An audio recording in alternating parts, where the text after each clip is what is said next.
bad time, but you just crossed the line. You wanna get wild? Okay, I'll show you wild. Better come right. K-pop Demon Hunters came out of nowhere for me.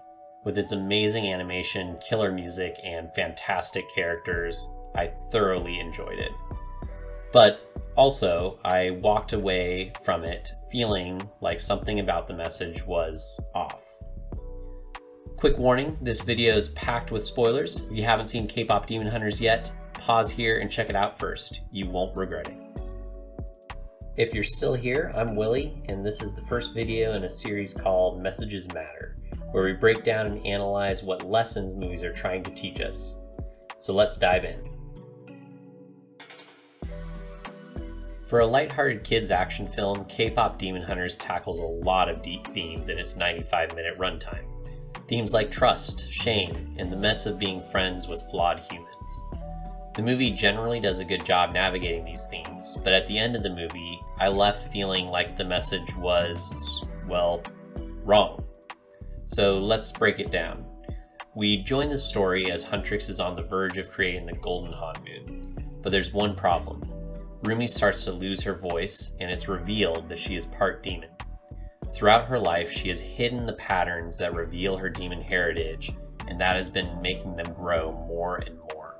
Now, they've reached her throat. So the message has a good start, right? When we hide the things we're ashamed of, they grow until we can't hide them anymore. So far, I'm totally on board. But the movie goes on from there, and Rumi goes on a journey of self-discovery. She starts to have secret rendezvous with Jinnu, and begins to think that not all demons are bad. Suffice to say, it makes her question everything she's believed. Largely influenced by her adopted mother, she believed that her patterns are flaws. You told me to cover up, to hide. Yes, until we can fix everything. And we still can. We can cover those up and put everything right again. Rumi starts to wonder if the patterns really are bad. Maybe she should just accept them as part of who she is. And eventually she does, throwing off the shackles that held her down and defeating the king of the demons, patterns and all. So what's wrong with that? That sounds like an important message of self-acceptance. But there's one problem. The patterns are bad, right? They aren't a good thing.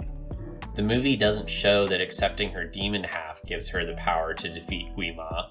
Rather, it's Huntrix and their fans all coming together that give them the power to overcome him.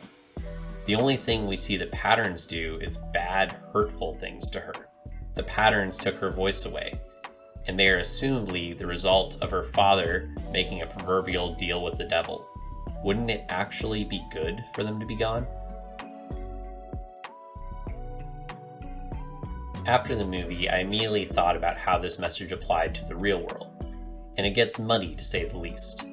The problem is that this message doesn't apply to everything people are born with. It's a message that says we should accept the bad part of us too, rather than taking steps to improve them. Let's say a child has ADHD. Is it wrong to take steps to make it more manageable? ADHD is something that child was born with. So according to the message of K-pop Demon Hunters, the best way forward isn't to take steps to cope with the issue, but to accept it as a part of you. Is this movie claiming that everything we're born with, even the bad, needs to be accepted? One of the key pieces here is that we're talking about issues that can be fixed. When the Hanmoon is sealed, all the demons will be gone from this world, and so will your patterns. So these will be gone? Yes, those will be gone. With things we can't manage, the journey to self-acceptance is so important. We should learn to love and accept the flaws we can't change. We are all valuable and precious despite those things we can't change. But what about the things we can learn to manage or to change some? Things like ADHD, or even the unhealthy habits we developed at a young age from watching our parents. Going a step further, Rumi's markings are associated with her anger in the movie. They flare up when she's angry. They're associated with the evil in the world, in the form of soul-eating monsters. Are we supposed to accept the evil within us too, without trying to change? because yikes, that doesn't sound like a great idea. All of those thoughts created a conflict in me. The general message of self-empowerment in the movie was well received. The humor, the innovative animation, and the stellar music made me love this movie. But I couldn't shake the itching feeling that the message wasn't quite right. Then I decided to think a little deeper. I questioned myself and thought, was I wrong about what the message was saying? That's when it hit me. My example was flawed. I wasn't respecting the complexity of the fictional scenario. The way I decided to apply it to the real world isn't how it's portrayed in the movie.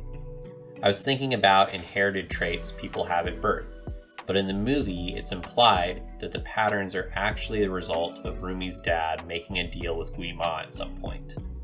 The patterns were then passed on to Rumi. They work with rules we don't have in the real world. It's not like ADHD at all. The patterns are in fact a sign of a shame Rumi doesn't bear. It would be more similar to a child being marked as a criminal for the crimes of their parents. And it's actually interesting because in Korean history there was something similar to this idea. There was a punishment known as, and forgive my pronunciation, yeonjwa. It was based on the idea that some severe crimes like treason deserve the entire family to be punished. While yeonjwa isn't practiced anymore in South Korea, the ideal persists for some. And even as recently as 2015, Korean rapper B.I. was asked by many fans to atone for his father's embezzlement crimes by stopping his music career. In many people's eyes, he also should bear the shame of his father's crimes. While there are many beautiful aspects to a collectivist mindset, these more negative sides of it are what K-pop Demon Hunters is pushing against. And the West is not immune to this kind of thinking either. We often write off kids that are from bad families, assuming they're in the wrong. These types of social values permeate into the fears Rumi feels about herself. I think there's an argument to be made that the patterns aren't actually what stops her voice. It was really her shame about them that ultimately eroded her voice. That's why she's able to sing again when she begins to accept that this shame isn't hers. This isn't a message about accepting our own flaws. It's about getting past generational sin. It's saying that we are not held down by the weight of our parents' mistakes. It's saying that we don't have to be held down by them. We can break free, like it says in the climactic song of the movie What It Sounds Like. Nothing but the truth now. Nothing but the proof of what I am. The worst of what I came from. Patterns I'm ashamed of.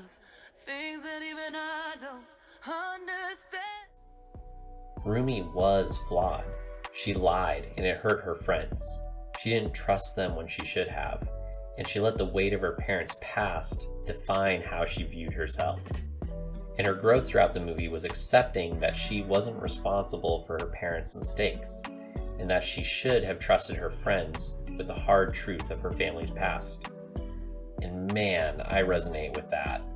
We take on so many of the flaws our parents had. There can be a cyclical nature to the evil in our lives. Hurt people hurt people. K-pop Demon Hunters isn't saying to accept everything about who you are. It's not saying that you shouldn't grow or that you're perfect the way you are. It's saying that we don't need to be held down by the shame of our parents, that we can be free from the sins of our ancestors, and that the way to break free from the cycle is to accept where we came from, keep the good, and throw away the bad. Rumi learned that she can break free from that cycle and get to a place where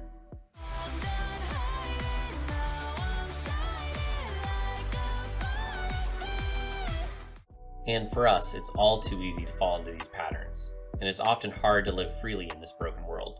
We all need help outside of ourselves, but I think it is possible that we can break free from these cycles too.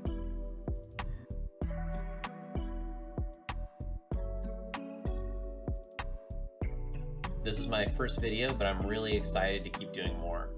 As I hope you saw in this video, I love to challenge the way I think about things, so if you see things differently, I'd love to hear about it in the comment section. If you can subscribe to my channel, that would mean so much to me. Thank you for watching, and remember, even if you're musing into the void, you're never truly alone. I'm Willie, and we'll check you later.